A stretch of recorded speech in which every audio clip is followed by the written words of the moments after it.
Hadza উপজাতি আফ্রিকার উত্তর তানজানিয়ায় বসবাসকারী একটি প্রাচীন শিকারী সংগ্রাহক সমাজ। প্রায় 50,000 বছর ধরে এই অঞ্চলে বসবাস করে আসছে। তাদের জীবনযাত্রা প্রাচীন মানবতার মূলত্ব প্রদর্শন করে, যেখানে শিকার ও সংগ্রহ একটি গুরুত্বপূর্ণ ভূমিকা পালন করে। ঔপনিবেশিক যুগে জার্মান গবেষকরা তাদের অধ্যয়ন শুরু করলেও হাদজাবেরা তাদের ঐতিহ্য এবং স্বায়ত্তশাসন রক্ষা করে আসছে। সত্যিকার অর্থেই এই জাতির কোনো সর্দার নেই, কোনো বাড়ি বা রাজনৈতিক পদ্ধতি। ঘুরে বেড়ায় এরা ছোট ছোট দলে, কিছুটা উপজাতীয় ধারণা নিয়ে। হাদজাবের জীবনযাত্রায় কেন্দ্রবিন্দু হল শিকার এবং সংগ্রহ। এরা একটি শিকারজীবী জনগোষ্ঠী। এই গোষ্ঠী এখনও দলে বাস করে, তীর ধনুক নিয়ে শিকার করে, গাছের শেকড়, কন্দ ও বন্য ফল সংগ্রহ করে।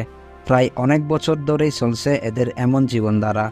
এখনও যেন এরা বাস করছে প্রাগৈতিহাসিক যুগে, অকৃত্রিম আদিমতায়। হাদজা জাতি বিভিন্ন ধরনের প্রাণী শিকার করে, যা তাদের খাদ্য তালিকায় গুরুত্বপূর্ণ ভূমিকা পালন করে। বেশিরভাগ তারা জেব্রা, জিরাফ, বাফেলু, হরিণ, বাবুন, সিংহ, গন্ডার, হায়েনা, কচ্ছপ, গুরকুফাইন, খরগোশ, জ্যাকাল, পানির হাঁস শিকার করে থাকেন এবং তারা তা সরাসরি খেয়ে থাকেন এবং কিছু কিছু প্রাণী আগুনে পুড়ে খেয়ে থাকেন। তারা তাদের প্রতিদিনের খাবার হিসেবে অনেক সময় ময়লাযুক্ত বিভিন্ন প্রাণীর নাড়িভুড়িও খেয়ে থাকেন। হাদজা জাতির শিকার পদ্ধতির মধ্যে প্রধানত ধনুক ও তীর ব্যবহার করা হয়। তারা সাধারণত শিকার করার জন্য রাতের পানির উৎসের কাছে অপেক্ষা করে, যেখানে প্রাণীরা পানির জন্য আসে। এছাড়া তারা পাখি ও ছোট ছোট প্রাণীও শিকার করে, যা তাদের খাদ্য তালিকায় বৈচিত্র্য আনে। শিকার করা প্রাণীর মাংস তারা তাজা অবস্থায় ব্যবহার করে এবং ফ্রাই শিকার করা প্রাণীর মাংসের অবশিষ্টাংশ একসাথে ভাগ করে খায়। হাদজা জাতি কথা বলে ক্লিক ভাষায়। ক্লিক কনসোনেন্ট ব্যবহার করা হয়, যা এই ভাষাকে অন্যান্য ভাষার থেকে আলাদা করে। এটি আফ্রিকার কিছু অন্যান্য ভাষার সাথে মিল থাকলেও হাদজা ভাষার ক্লিক শব্দগুলি বিশেষভাবে অনন্য। ভাষাটিতে মোট 65টি কনসোনেন্ট এবং বিভিন্ন ধরনের ক্লিক শব্দ রয়েছে, যা উচ্চারণের বৈচিত্র্য সৃষ্টি করে। হাদজা ভাষার কোনো লিখিত রূপ নেই, এটি সম্পূর্ণরূপে মৌখিক ঐতিহ্য হিসেবে প্রচলিত।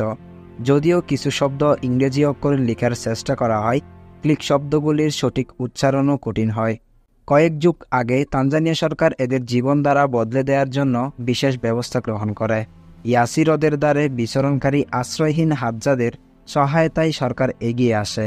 বল প্রয়োগ করে এদের নতুন ধরনের জীবন অভ্যস্ত করার প্রচেষ্টা গ্রহণ করা হয়। এদের দেয়া হয় গবাদি পশু, শস্য, চাষাবাদের যন্ত্র ও জমি।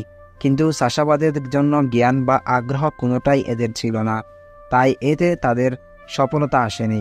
একসময় দেখা গেল গবাদি পশু ও শস্য ফুরিয়ে গেছে, এরা আবার চলে গেছে সেই আদিম মুক্ত জীবনে। হাদজা জনসংখ্যা আনুমানিক 1300। এদের ভাষা বিচ্ছিন্ন, কোনো ভাষার সাথে সাদৃশ্য নেই, তাই এদের সাথে যোগাযোগ করা বা এদের সম্পর্কে জানা কঠিন ব্যাপার। বহিরাগতদের চাপের ফলে এদের শিকারভূমি ও খাদ্য সংগ্রহে সমস্যা হচ্ছে এবং এরা বিভিন্ন অসুখে ভুগছে। হাদজাবেরা একটি বিরল জীবনের দৃষ্টান্ত উপস্থাপন করে, যা আমাদের প্রকৃতির সাথে গভীর সংযোগ ও সমতাভিত্তিক সমাজের গুরুত্ব শেখায়। তাদের ঐতিহ্য সংরক্ষণের প্রচেষ্টার সমর্থন দিয়ে আমরা তাদের অতীত ও ভবিষ্যতের নিশ্চিত করতে পারি।